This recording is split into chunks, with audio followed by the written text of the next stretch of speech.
Yo, what up, Street Talks? Eric Kim. All right, the Turbo Thought.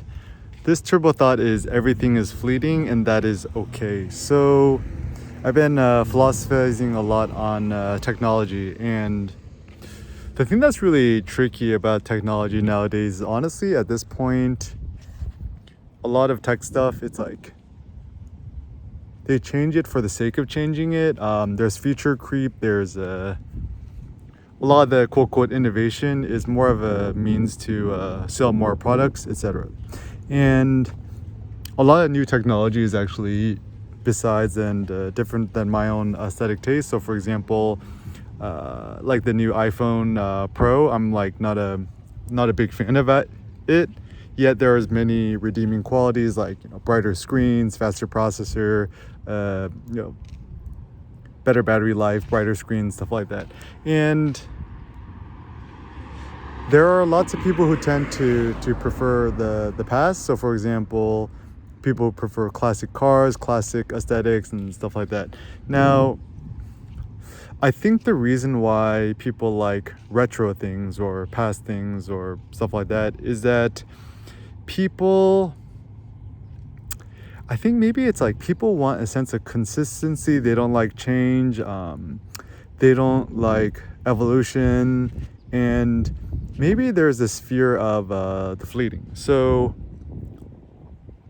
nobody likes the idea that they're going to die, right? And then, there's all these notions of an afterlife, etc. But everything is fleeting, just like Cindy said in the video she made for me. Beautiful wife hacks, Eric Kim's account, whatever. So life is fleeting. What that means, and everything is fleeting, is that even as photographers, I think what we try to do is we try to tenaciously hold on to that which is fleeting, like moments and stuff like that. Even little baby Seneca, as he's growing, becoming older and wiser and stuff like that, and learning all these new tricks and developmental things. It's funny because like there's excitement and joy, but there's also a sense of loss because once he's done his first steps, we're never gonna experience that again, right? And so the fleeting nature of existence is what we kind of don't like. And even for me, I think for a long time, my life goal was to achieve a sort of like kind of a Zen mind space, whatever. But one of the downsides of that is that it's not Zen for the sake of Zen. It's Zen as a means to be more productive with your thinking, your artwork, and so forth, and to become less distracted and more focused, not for the sake of being less distracted and focused, but as a means of inspiring confidence, as a means of doing more, creating more, innovating more, and testing more. So I say, one of my new thoughts is with technology and the new stuff and stuff like that is know that often the new things, new technology and stuff like that is actually inferior to that of the past, right? And so, for example, I still romanticize driving a manual transmission car, fantasize about having a turbocharger, manual, stick shift, whatever.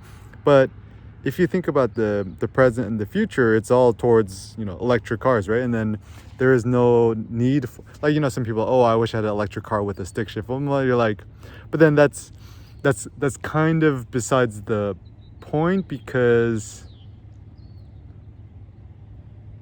an electric car just has one gear, right? And then so there's no changing gear, so why would one need a stick shift? And even if you look at real racers, right, real race cars, they're all essentially automatic with the paddle shifts, yet they still sell the stick shifts as more of a sense of nostalgia and connection.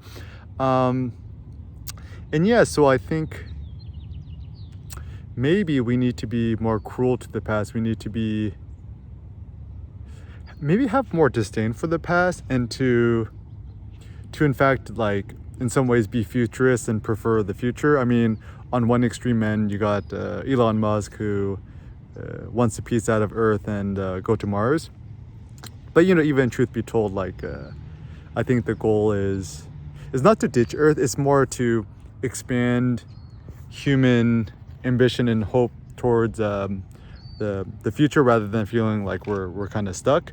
And yeah, so anything that you could do to augment your sense of potentiality for the future and stuff like that. I mean, even in some ways, the reason I like the new iPhone Pro is because I got a greater battery life. In theory, battery life is also like range for an electric car.